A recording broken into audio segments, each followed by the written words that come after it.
Boa noite, pessoal. Meu nome é Márcio. Eu estou no campus Juiz de Fora do IFCDS-MG desde 2009. Meu trabalho de doutorado foi na área de veículos elétricos, mas com o veículo estacionado, né, parado, interagindo com a rede de energia elétrica. Eu terminei em 2014, foi também lá na UFJF, como o Cláudio e o Frederico. Vou tentar ser breve, não quero alongar muito aqui não, mas a vantagem de falar por último é que ninguém fica, se não atrapalha quem vem depois, né? Então, deixa eu iniciar aqui. Eu gosto de começar, quando eu falo sobre veículo elétrico, definindo o que eu considero, né, o que eu vou considerar como veículo elétrico. Que essa definição aqui, ela tem alguns pesquisadores que utilizam, e eu gosto dela também, que eu chamo de veículo elétrico qualquer veículo que tenha propulsão realizada de forma total ou parcial por meio de motor elétrico. Então, isso pode ser um carro, pode ser uma aeronave, pode ser uma embarcação, pode ser um caminhão, qualquer tipo de veículo que tenha o motor elétrico levando tração na roda e fazendo a propulsão do veículo, é considerado veículo elétrico. Com isso, essa é uma definição abrangente. Eu tenho diversos subtipos de veículos elétricos aí. O veículo elétrico a bateria, que seria o puramente elétrico.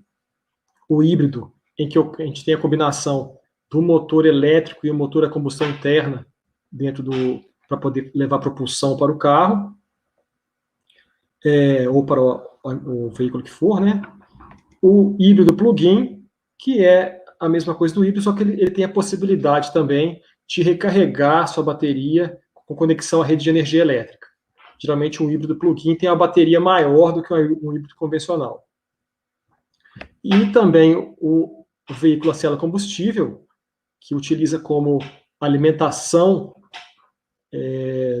do veículo o hidrogênio, e o veículo fotovoltaico, que vai utilizar energia solar fotovoltaica. Os três primeiros tipos são os tipos que a gente tem atualmente maior potencial de utilização, porque as outras duas tecnologias, elas precisam avançar muita coisa para que a gente possa ter isso de forma comercial.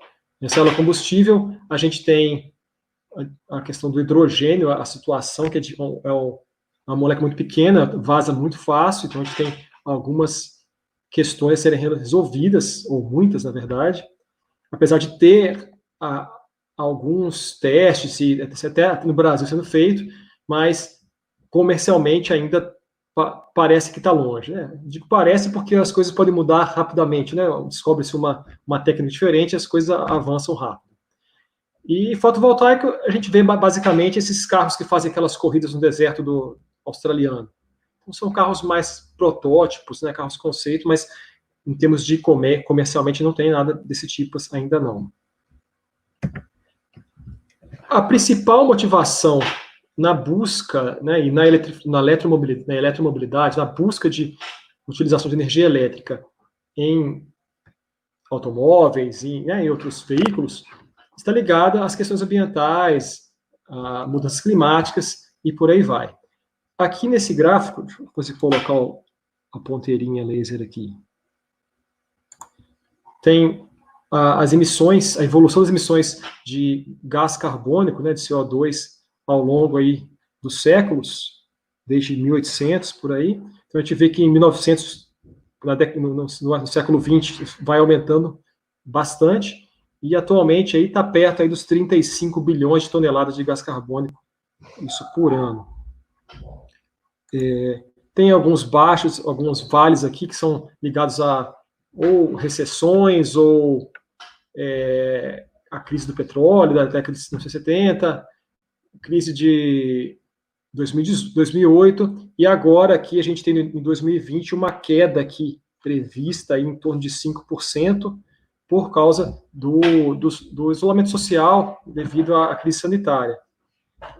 Um gráfico interessante que eu achei esses dias aqui é a evolução da redução das emissões que a gente teve nesse ano por conta do isolamento social forçado. A gente chega aí em meados de abril, em torno de 17% de redução no mundo inteiro, conforme vai se restabelecendo as atividades externas das pessoas, volta-se na situação mais próxima do início do ano. Então, são oscilações pontuais. Do ponto de vista de emissões, esses eventos, eles influenciam temporariamente. E o setor de transportes, na hora que passar aqui, isso, ele tem uma importância grande para as emissões, principalmente de CO2, que a gente vê nesses gráficos aqui.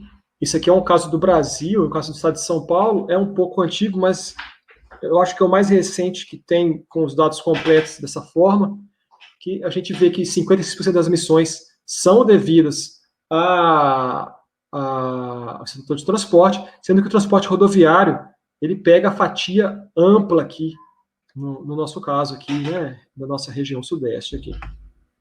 Então, se eu tenho a possibilidade de fazer substituição de parte ou de toda essa frota que está utilizando gasolina, diesel, né, combustíveis fósseis como combustível para poder levar propulsão para o carro, para o automóvel, e passar a utilizar energia elétrica na tração desses carros, começo a ter uma grande oportunidade de melhorar esse contexto de emissões, principalmente dos gases de efeito estufa.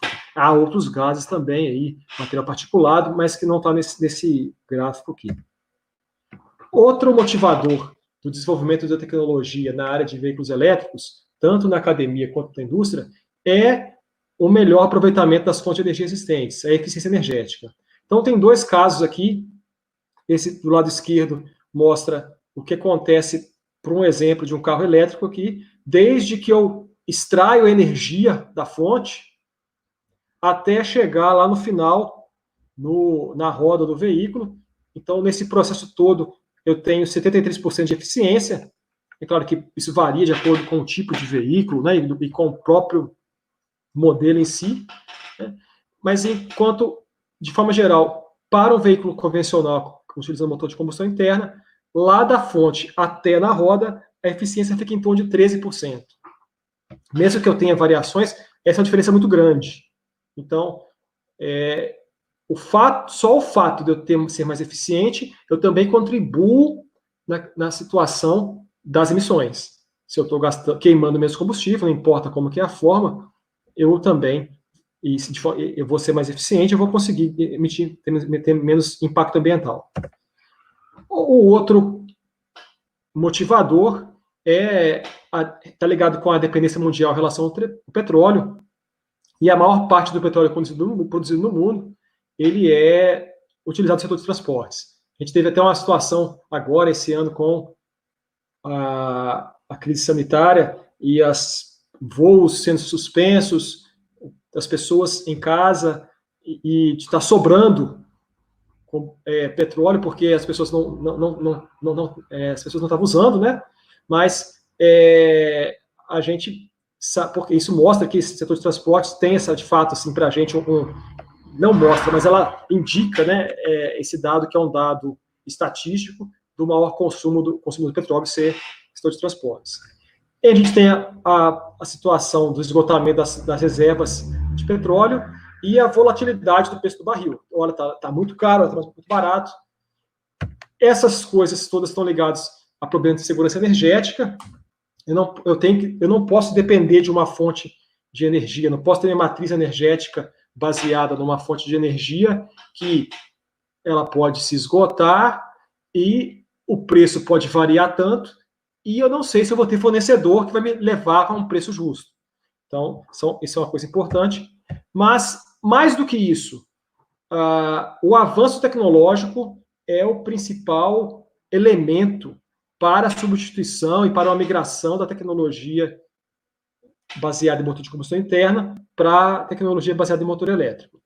E se a gente pensar na humanidade, né, um paralelo que se faz aí é que na época que o ser humano utilizava ferramentas de pedra lascada, pedra polida, ele não passou a utilizar ferramentas de metal porque as pedras estavam acabando. As pedras, elas estão até hoje aí. Então, é a mesma coisa. O petróleo vai continuar existindo e não vai acabar antes da gente migrar para outra tecnologia. Por quê? A gente migra por quê? Porque a tecnologia é melhor. O metal possibilita efetuar aquele trabalho com melhores condições do que a pedra. É semelhante, né, guardando as proporções devidas, com o caso dos carros, com a tecnologia de eletromobilidade. Vou falar aqui, sem entrar em muitos detalhes, das principais arquiteturas de veículos elétricos. Eu tenho 3 partes principais que compõem um carro elétrico, um veículo elétrico. A parte da fonte de energia, que inclui a fonte propriamente dita e seu sistema de reabastecimento e como gerenciar essa fonte de energia. O sistema de propulsão, que é tudo que eu tenho de interface entre a fonte de energia e as rodas do carro, então motor, conversor eletrônico, estático, os controladores, a parte de transmissão mecânica, e também sistemas auxiliares, que vão fornecer energia para iluminação, para som, para refrigeração, parte de direção, controle de temperatura, por aí. Eu vou focar agora nessa sequência nos 2 primeiros itens, que são a parte mais ligada com esse contexto dessa conversa de hoje. A configuração mais elementar que eu tenho de um veículo a bateria, puramente elétrico, é essa. Eu tenho um banco de baterias que é conectado a um conjunto de conversores estáticos que, por sua vez, aciona o motor elétrico. Esse motor elétrico é acoplado às rodas do veículo por meio de equipamentos mecânicos de transmissão. Esse tipo de topologia, ela possibilita um fluxo bidirecional, então eu consigo levar a energia das baterias até o motor, promovendo a aceleração do veículo, e numa frenagem, consigo fazer com que essa máquina elétrica aqui, que é o motor, opere no modo gerador e retorne a energia, e parte dela eu consigo armazenar de volta no banco de baterias. É a chamada frenagem regenerativa. Outra possibilidade que eu tenho, um pouco mais avançada, é utilizar um sistema híbrido de armazenamento de energia, em que eu tenho aquela estrutura básica e, junto com ela, um sistema auxiliar de armazenamento de energia. Esse sistema geralmente utiliza algum dispositivo que consegue absorver e fornecer energia de forma mais rápida que a bateria. Então, pode ser supercapacitor, flywheel, são 2 exemplos, né? Flywheel é aquele volante de inércia, semelhante lá ao KERS da Fórmula 1. A existência desse tipo de estrutura possibilita aumentar a autonomia do veículo e reduzir os esforços na bateria, que podem ser muito grandes, aí, dependendo do ciclo de condução que eu submeto no carro. Um exemplo de gestão de energia no sistema desse, eu coloco aqui, isso foi um trabalho que foi feito num projeto de iniciação científica do campus, Juiz de Fora, pelo Lucas Lago, e depois virou um TCC. Então, eu tenho aqui uma situação onde eu tenho bateria, que é a curva azul, e supercapacitor, fornecendo a potência de tração para o veículo, numa situação aqui de aceleração. Então, eu estou com a velocidade em torno dos 30 e poucos aqui, quilômetros por hora, e no final desse trecho aqui, chega em torno de uns 60 km por hora. E para vencer o trajeto desejado lá, é necessário que seja fornecida essa curva verde de potência. Com o sistema que ele propôs, que era baseado em redes neurais artificiais, uma rede específica lá, a rede NARCS, de forma parecida com aquilo que o Luiz Oscar conversou agora mesmo, né, falou agora mesmo, ele consegue dividir ali o fornecimento de potência. Então, a bateria ela tem uma potência aqui bem suave sendo entregue por ela para o sistema, para a tração do sistema, e em vermelho aqui o supercapacitor, que é um elemento que consegue ter variação de corrente muito mais brusca que a bateria, fornece as variações mais importantes desse trecho. Outra possibilidade de arquitetura é utilizar motores diretamente acoplados às rodas, né, que seria uma estrutura de motor dessa forma, É claro que eu tenho mais eficiência, que eu tiro a parte mecânica de acoplamento, e também eu posso utilizar motores de potência mais reduzida. Porém, a complexidade fica maior, porque a parte de diferencial fica tendo que ser feita pela parte eletrônica, em vez de ser utilizada a parte mecânica, que já é algo bem confiável e bem consagrado dentro do mercado. E também existem algumas questões aí, por exemplo, eu fico imaginando andar nas ruas nossas, tudo cheio de buraco aqui, de Juiz de Fora, de Minas Gerais, não sei outros lugares do Brasil também aí, com a roda que é o motor. Se você cair no buraco e quebrar a roda, o prejuízo pode ser grande. Então, isso pode ser muito bom para locais onde que eu tenha boas ruas, né? Para a gente aqui, eu acho que no Brasil, isso aqui é uma coisa que tão cedo a gente não tem como pensar muito, não. Além dos veículos bateria, a gente tem os veículos híbridos. Eu vou mostrar aqui a configuração básica do veículo série. Se eu olhar essa parte daqui, que eu estou tentando circular aqui, ela é igual à parte do veículo a bateria, só que eu tenho também um caminho de fluxo de energia que vem de um motor a combustão acoplado a um gerador elétrico que alimenta também o sistema veicular com energia disponível para tração. Aqui eu consigo aumentar a autonomia do veículo, porque eu não ando só com a energia da bateria, mas também com o tanque de combustível. Esse motor a combustão, ele é colocado geralmente num ponto ótimo de operação, então eu consigo levar a sua eficiência, que fica aí para um carro em ciclo normal em torno de 15%, 18%, para mais de 30%. Então eu consigo fazer um uso melhor da energia armazenada no combustível. E aqui uma desvantagem que eu tenho, que nessa estrutura série, que eu tenho 3 máquinas, motor a combustão, gerador e motor elétrico, que tem que ser dimensionados para serem capazes de tocar o sistema todo. Então, são máquinas grandes aí, isso aumenta o custo e diminui a eficiência do sistema. O sistema de propulsão elétrica, propriamente dito, ele como eu tinha dito, a interface entre a fonte de energia e a roda, né? E a parte elétrica é essa, que ela é composta basicamente por 2 blocos. Um bloco de gestão de energia e o bloco de acionamento eletrônico. Então, essa é uma configuração básica que alguns carros utilizam. Há variações, mas ficam próximas disso daqui. Então, eu tenho o conversor CCC, que faz a parte de gestão da energia da fonte, no caso aqui um banco de baterias, e um inversor trifásico que alimenta o motor. Coloquei aqui um motor síncrono de ímãs permanentes. A maior parte dos carros atuais utiliza esse tipo de motor. E aqui, essa estrutura de eletrônica aqui, geralmente ela é condicionada no módulo. Então, eu tenho um módulo que tem todos esses dispositivos semicondutores, e a conexão, muitas vezes, ela não é feita por solda, mas por molas. Talvez não dê para enxergar direito aqui, para evitar que a vibração do funcionamento, né, do veículo venha a quebrar a solda eventualmente. Um exemplo que a gente de carro elétrico, a gente vê essas coisas um pouco mais palpáveis, é o Tesla Model S.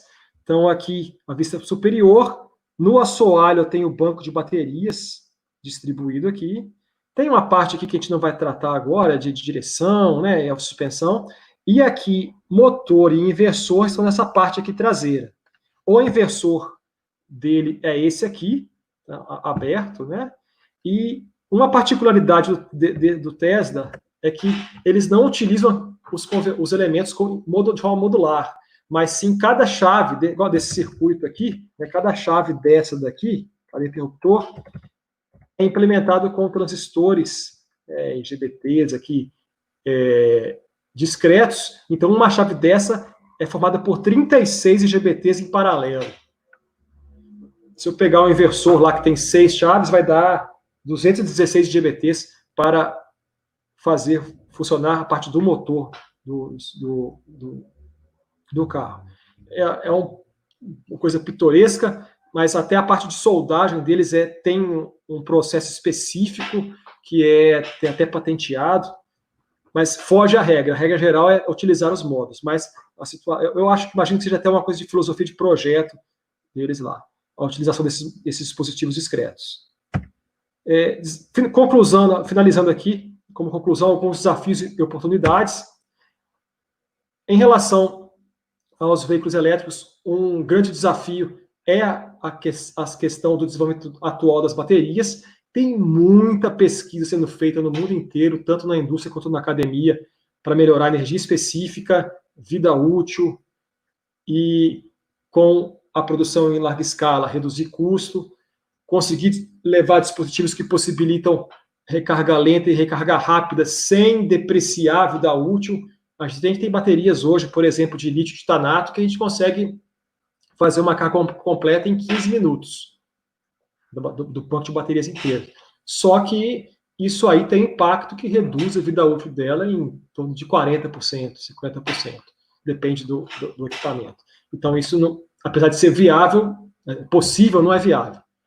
Uma interessante que é que o Juiz de Fora foi anunciado que vai ser construída uma fábrica de baterias de lítio enxofre, que é uma tecnologia nova e promissora, principalmente porque ela começa a utilizar o enxofre junto com o lítio, reduzindo a quantidade de lítio, que é um metal um pouco mais complicado de se obter e também é muito reativo, então acaba que existe cuidado especial, né? Infraestrutura de recarga é um negócio importante. Ela é mais importante, inclusive, do que aumentar o banco de baterias para poder conseguir fazer o carro andar mais longe. Então, o investimento, tanto governamental quanto privado, nessa área é necessário para que você implante a tecnologia no país. É importante a gente ter condição de ter um padrão de recarga de conectores, iguais os que estão aqui embaixo, né? Que são os da SAI, que são utilizados em todos os carros. Quando você vai no posto de gasolina, o bico da bomba encaixa em qualquer tanque. Então, isso tem que acontecer também. Tem que ter um padrão a ser seguido. O Brasil, na norma que a BNT adota, ela segue o padrão europeu, que adota esse padrão, basicamente esse padrão de K, que é o SAI J1772 Combo. Essa norma europeia, né, que a brasileira segue, é bem inteligente, porque ela tenta abranger tudo. E esse padrão aparentemente vai se consolidando, esse daqui. Outra questão é a recarga condutiva e indutiva. A condutiva é quando você coloca um conector no carro na tomada, por exemplo, né? E então a eficiência dela é muito alta, você tem uma perda resistível de contato ali. Já a tecnologia indutiva, você não tem que conectar o carro nada, você estacionaria em cima de um pad aqui assim, e faria recarga. Já tem bastante trabalho, bastante desenvolvimento com alta eficiência, mas não se compara à da indutiva. Por mais alto que seja, na verdade nunca vai conseguir chegar a ser, mas ela tem uma conveniência muito grande. Parei o carro e já está sendo recarregado, ou posso colocar isso numa estrada para recarregar ônibus, por exemplo, né? Os sistemas de armazenamento de energia híbridos, combinar as características de várias fontes e trabalhar com essa gestão é uma oportunidade interessante para desenvolvimento também. A parte de interação com a rede de energia elétrica, utilizar o veículo e seu banco de baterias como uma unidade de armazenamento no Smart Grid, isso é uma possibilidade que vem sendo investigada. A utilização aí são esses conceitos, né? Vehicle to Grid e Vehicle to Home. O carro fornece energia para a rede ou para a casa, no caso de uma falta, né, no interruptor de energia. E também a utilização para serviços ancilares, para suporte de reativo, mas naquela linha que o Fred falou, de compensação de reativo, de harmônico, também tem trabalho em cima dessa área. A pergunta que que eu deixo aí é: o etanol é uma opção interessante para o Brasil no caso de veículos híbridos? Uma coisa que a gente tem que investigar, né? Tem coisas que apontam para isso, já tem até alguma coisa sendo feita. E mudança de paradigma, né? A pergunta que se faz: eu preciso ter um automóvel? Ou a sociedade tem que migrar para uma mobilidade mais baseada em transporte público. E aí sim, esse transporte público com uma eletrificação alta e até com um nível aí de autonomia bastante avançado. São perguntas que a gente tem que se fazer como comunidade científica, pensando nos próximos passos que a gente tem que tomar. Eu esqueci, eu não coloquei aqui também, isso que eu ia colocar, esqueci. Também o que a gente faz quando a gente troca os carros elétricos, os carros antigos a combustão, os atuais, né, por carros elétricos. Eu jogo fora aqueles carros, o retrofit, né, transformar um carro a combustão em um carro híbrido pode ser uma opção interessante para uma transição. Então, são várias perguntas que a gente tem e muita oportunidade para desenvolver tecnologia que pode, com certeza, gerar conhecimento científico e levar aí na geração de emprego no nosso país aí, com certeza. Bem, obrigado a todos pela atenção. Meu contato está aqui, meu e-mail. Vou colocar uma piada infame que eu sempre coloco quando eu falo de veículos elétricos. Ninguém ri, mas eu insisto nela. Essa daí é uma nova forma de utilização de um veículo híbrido, e aí seria com biocombustível, né, com a alimentação nossa. Desculpe pela piada horrorosa. Obrigado pela atenção, pessoal. Rodrigo. Ô, Márcio, esse aí é veículo híbrido movido a eletricidade e feijão, feijão, né? Isso. Agora... Feijão Obrigado, e angu. Márcio. O Márcio caiu Eu aí. acho que o Márcio escorregou e caiu. Foi fazer a piada infame. Foi karma. Eu vou esperar o Márcio voltar, que a gente tem uma pergunta aqui. Desculpa. Eu fui cansado de fechar a tela. Eu tava brincando aqui que você foi fazer a piada, aí você caiu, só por causa da piada. Mereci. Eu vou abrir aqui, tem um comentário do nosso amigo Wagner, lá do nosso bloco, né? Não é do nosso núcleo, mas é do nosso bloco, né? Do núcleo de eletricidade. Só um minuto, Charles, porque tem uma do Wagner primeiro aqui. O Wagner Metaleiro. Por que os motores síncronos e não de indução, por exemplo? Wagner, ótima pergunta. Peso, a massa dele, né, e o tamanho. Porque esses motores síncronos de dimensões permanentes, eles têm uma densidade de energia ali muito grande. Né, então, você consegue ter motores bem reduzidos. A gente tem notícia que tem gente trabalhando, né, nessas grandes empresas mundo afora, inclusive no Brasil, na produção de motores e investigando motores de indução, mas a tendência é de utilizar o motor síncrono de dimensão permanente. O que é uma coisa que pode ser um pouco problemática, porque ela depende de terras raras, né, ímãs de terras raras, ímãs de neodímio, e já aconteceu no passado de um dos países que produz, que tem essas jazidas e produzir esses motores, jogou o preço lá embaixo, quebrou todos os outros fabricantes dos outros países e depois jogou o preço lá em cima. Hoje, isso deu até Organização Mundial do Comércio, né, processo, e hoje parece que acho que já retaliou, até um tempo, já se normalizou, né, inclusive deve ter até retornado os outros países que tinham quebrado os fabricantes por isso. Mas depender de recursos igual ímãs de terras raras, lítio, são recursos que, às vezes, poucas localidades no mundo têm a produção. Então, se um desses malucos resolve falar assim, o preço meu é tal, você não tem mais, só o que tem. Isso é uma coisa que complica. Então, diversificar e ter outras tecnologias é algo muito importante. Essa bateria de lítio-enxofre é uma bateria bem interessante porque ela vem reduzir a dependência do lítio na produção de bateria. Misturei o assunto aqui com outra coisa também.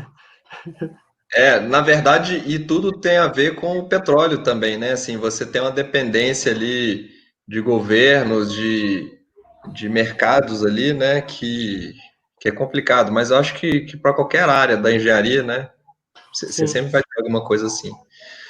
Deixa eu agora colocar então aqui a pergunta do Charles, que na verdade veio dividida em duas, ele faz uma introdução e depois faz a pergunta propriamente dita, né? Temos uma matriz energética diversificada no país, mas isso não reflete no custo da energia, que é uma das mais caras do mundo.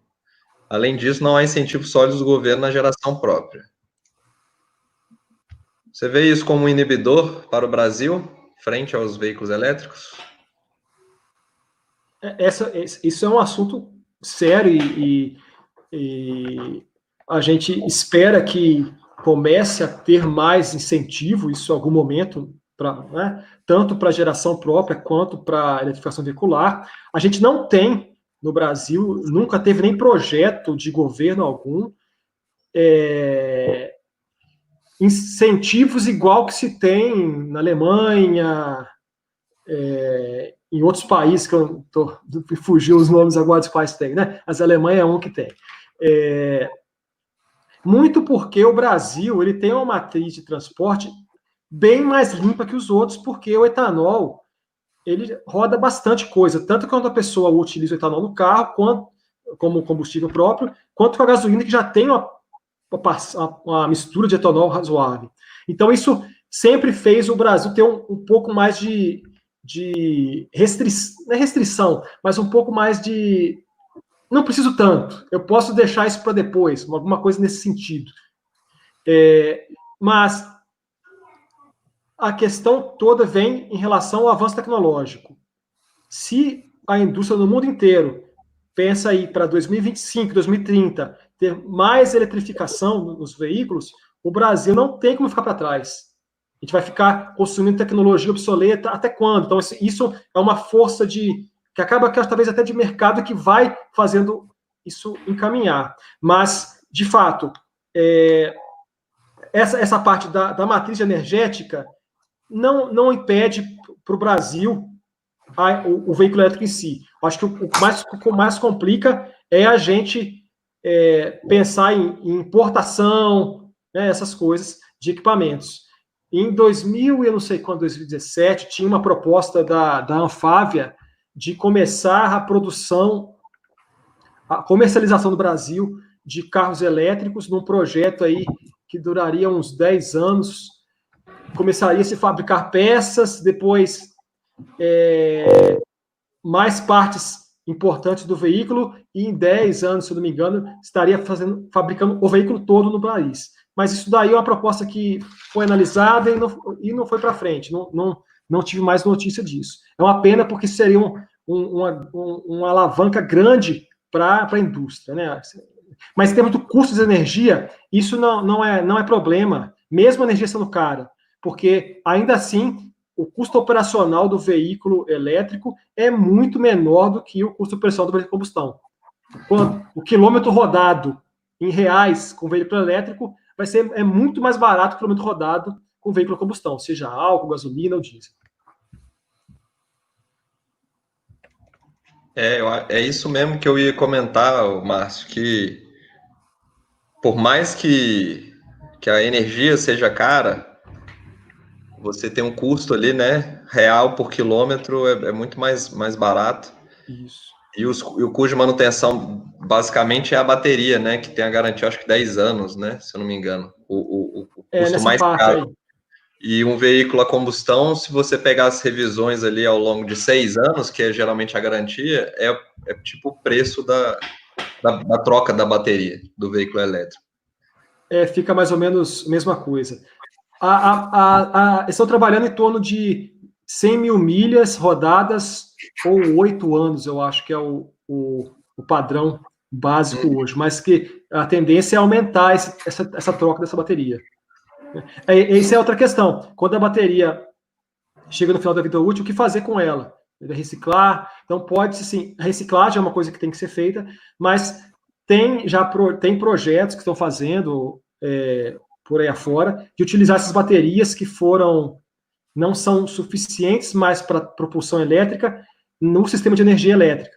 Então, eu trabalho com elas com uma capacidade menor, né, no armazenamento, numa rede de energia aí, com a microrrede, alguma coisa do tipo assim. Então, é o que se faz depois, né? Mas isso é uma coisa que a gente tem que se tratar. Tem que se olhar. Aí o negócio é você usar eletrônicos de potência em casa, aí você gera a sua própria energia, usa o veículo elétrico como serviço ancilar, carrega o veículo, fica livre da rede. É isso aí. Por falar em gerar energia, né, a gente estava discutindo sobre isso, a questão dos veículos lá com fotovoltaico, né, que você até falou no começo que é muito para competição, assim, ou para o pessoal usa para pesquisa, Demonstração, mas não é muito palpável, né? Você imagina que isso, num veículo maior, por exemplo, num ônibus, ele poderia ter, não para gerar 100% ali, mas pelo menos para alguma coisa do veículo você ter essa energia fotovoltaica podendo ser usada? Sim, comercialmente a gente tem alguns carros que têm fotovoltaica, mas eles não utilizam para tração, para propulsão, é mais para poder ligar um ventiladorzinho enquanto o carro está estacionado no sol, para poder fazer circular o ar, então o carro está sempre fresco do lado de dentro, para ajudar na iluminação, né? Mas é possível você utilizar para recarga.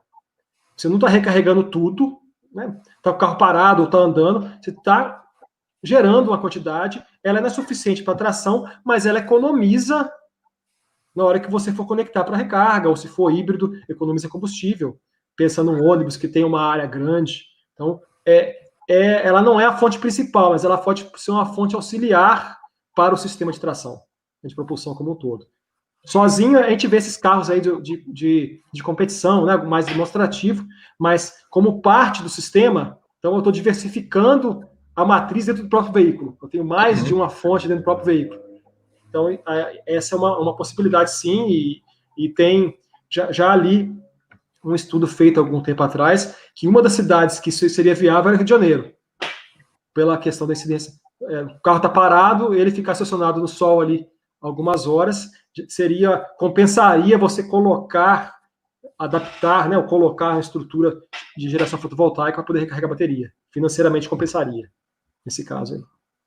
A família vai passear na praia, fica lá o carro 6 horas, 8 horas debaixo do sol, né? Então, já dá uma porcentagem legal, né? E já volta com a recarga grátis aí. Bom, pessoal, alguém quer fazer mais algum comentário? Queria fazer uma pergunta aí para o Márcio. Dá tempo ainda? Claro. Você colocou aí, Márcio, que. Não é fria, não, tá? É simples, você vai saber. Espero que não seja. Você colocou aí que no papo, né, que um dos grandes problemas aí de custo é a bateria, né? E além de custo também, duração e tudo. E você apresentou ali que é aquela história da freagem regenerativa e tem um sistema que usa aqueles flywheels, né? Você tem notícia de estudo de viabilidade econômica da implantação desses flywheels? Porque me parece o seguinte, você economiza a bateria, ou mais, porque você consegue ter um outro sistema que vai trabalhar com a atividade regenerativa. Como é que fica o peso a relação dessas duas questões? Vale a pena eu ter um flywheel ou não vale a pena? Ô, Cláudio, não sei te falar em termos de custo, porque eu não tenho ideia do custo, mas em termos de aumentar a vida útil do banco de baterias, vale a pena sim. Tanto flywheel quanto supercapacitor. O supercapacitor, o limitador dele é o custo, que ele é mais caro que a bateria. Mas você conseguir fazer um buffer de energia, absorver essas oscilações da bateria, você consegue fazer a vida útil dela ser prolongada e ficar bem próximo do valor ali de tabela dela, né? Mas em termos de custo, não tem informação. Agora, falar o eu não sei, é claro que existe menor, mas para você tem que ter uma massa girante ali, então você tem que ter um espaço. Então, pensando mais para ônibus, para caminhão, aí assim, com certeza, ficaria uma coisa bem interessante. Obrigado.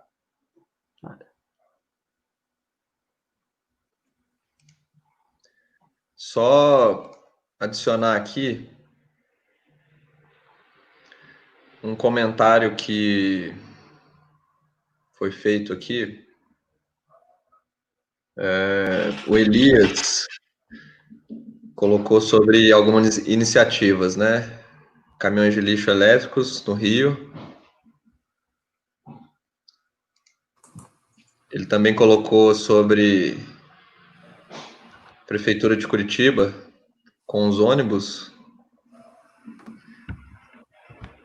A gente tem alguns ônibus elétricos, mas em geral os trolleybus, né? Igual tem em São Paulo, eles ficam sendo alimentados ali pela linha, né, de distribuição de energia, né? Então eles têm tipo ferrorama, né?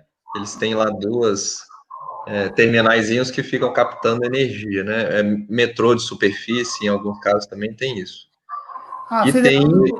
A Federal de Santa Catarina também tem um ônibus elétrico 100% solar. É teste. Tem lá. Ele inclusive, eu fui fazer um curso lá de fotovoltaico, ele é que ficava levando o pessoal para o Lab Solar, que é longe da UFSC. A UFSC fica em Florianópolis mesmo, e o Lab Solar fica no norte da ilha. Aí o ônibus ia, eu acho que 2 ou 4 vezes por dia lá. Mas ele é elétrico, assim, né? Solar, assim, né? Ele é recarregado por energia solar, né? Mas ele fica recarregando lá. Oi? Ele tem uma carga externa também, né? Tem, Aí ele fica lá no Lab Solar para poder fazer propaganda. O Guto tem uma pergunta aqui. Qual o desgaste do motor do veículo elétrico em relação ao veículo a combustão? Vi um documentário que a Fiat rodou 23 mil quilômetros pela América sem nenhum problema.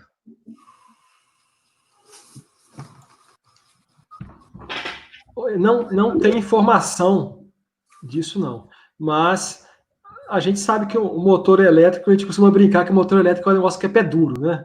Ele aguenta o tranco. Então, assim, motor a combustão, só do fato de você ter uma explosão ali dentro, né? São situações ali bastante desgastantes, que não existem no motor elétrico. Então, assim, o sentimento que dá é essa durabilidade ser maior. Mas, assim, eu não tenho esse dado, assim, a relação exata, não tenho. Não tem, não. Não sei se alguém, se o Luiz Oscar ou alguém tem alguma ideia disso. Eu acho que dá para especular só, né? Assim, menos especular isso. Móveis, né? Menos, você não tá com problema de combustível adulterado, né? Você está injetando ali uma corrente adulterada, né? Menos peças que tem que ter que tem contato, aquecimento. Sim. É claro acho que dá para especular, né? É claro que os motores a combustão tiveram muita evolução, né? Em função da grande utilização. Mas eu acho materiais também, né, Cláudio? Os materiais também utilizados. Mas eu entendo que a popularização do motor elétrico vai fazer o motor elétrico passar por uma coisa parecida. Então, assim, hoje a gente já enxerga esse horizonte, né, como o Rodrigo colocou, de uma especulação de que isso me parece naturalmente ter uma vida útil maior, sem que a gente tenha o uso massivo para essa aplicação de veículo elétrico, né, do motor elétrico. Então, imagino que a aplicação propriamente dita, popularizada, tende a fazer isso ser mais difundido, vamos dizer assim, dentre os fabricantes, para que isso ainda aumente ainda a vida útil dos motores elétricos. Agora, uma coisa que acontece também, pensando dentro do híbrido, né, que combina os dois motores, o motor elétrico, ele é mais eficiente, tem a questão de partes móveis, só que, por exemplo, pega um motor desse de ímãs permanentes.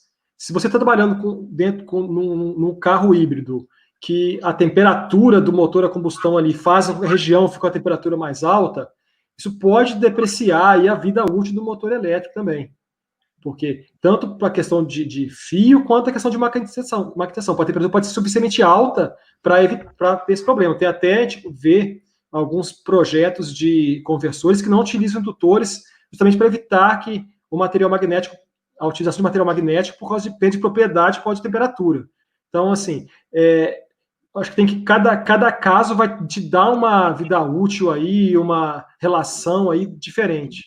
Se for um elétrico puro, tudo bem projetado. Agora, se for uma variação, pegou um carro que era combustão, pôs o motor elétrico sem pensar muito ali, a gente vê casos sendo feitos isso daí, isso vai depreciar com certeza a vida do motor. Então, até o projeto tem que ser pensado de forma adequada para você conseguir melhorar o uso do equipamento. Beleza. Obrigado, Márcio.